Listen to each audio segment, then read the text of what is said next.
అవును, ఎక్కువకుంటా కాదు తొక్కుకుంటా పోవాలా. అసలు ఏం జరిగిందంటే వాళ్ళ మన ఒడ్లు అమ్ముతున్నాం, అందుకని చెప్పి ట్యాటర్ రివర్స్ పెడుతున్నాం బస్తాలు వేసేకి. ఒడ్లు బస్తాలు వేసుకునే బంటి వచ్చాడు, మా ఇద్దరికి బస్తాలు ఇవ్వలేదు లేపుతుంటే. అందుకని చెప్పి మన్నంగాడు పిలిపించి మా బండికి బస్తాలు వేపాం. అలా 15 బస్తాలు లోపల వేసాడు. ఇంకొంచెంసేపు లోపల ఉంటే చచ్చిపోయామండి. చచ్చిపోతుంటా ఆ ఒడ్లు దెబ్బకు నువ్వు అలా ఉంది లోపల. ఇంకా ట్యాటర్ని పంపించేసాం 15 బస్తాలు వేసి. ఇంకా ట్యాటర్ని నేను బండి వేసుకొని స్టార్ట్ అయిపోయాం. ఇంకా బెటర్ ఉంటే రాగానే మనం ఏమింటి వేయించాం ఎప్పరంపేటలో ఎంత వెయిట్ ఉందని చెప్పి ట్యాటర్. ఏమంటే వేయించేసి ట్యాటర్ తీసుకొని మళ్ళీ మిల్లి దగ్గర స్టార్ట్ అయిపోయాం. ఇంకా మిల్లి దగ్గరికి వెళ్ళగానే బండిని బైక్ ఎక్కించి బస్తాలని దింపించేసాం. అయిపోగానే ట్యాటర్ మళ్ళీ ఏమెంట్ వేయాలని చెప్పి ఎంటీ బండి మళ్ళీ ఎప్పరంపేట వెళ్ళి ఏమెంట్ వేయించాం.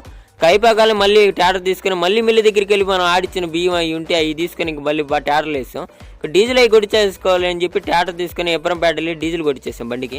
కటింగ్ అవి చేయాలని చెప్పి కటింగ్ షాప్ వెళ్ళి కటింగ్ కొట్టించేసాం. మనం కటింగ్ కొట్టించేసరికి టైం 7 అయిపోయింది. ఇంక బండి వేసుకుని స్టార్ట్ అయిపోయాం. వచ్చేదాలో పాము కనపడింది, కొంచెం కూడా తొక్కేసామని. దరిద్రంగా ఉంది పాము. ఆ పాము పెట్టి తెలిసి కామెంట్ చేయండి. అలా మంచి వీడియోలు కంటే లైక్ కూడా ఫాలో కొట్టింది.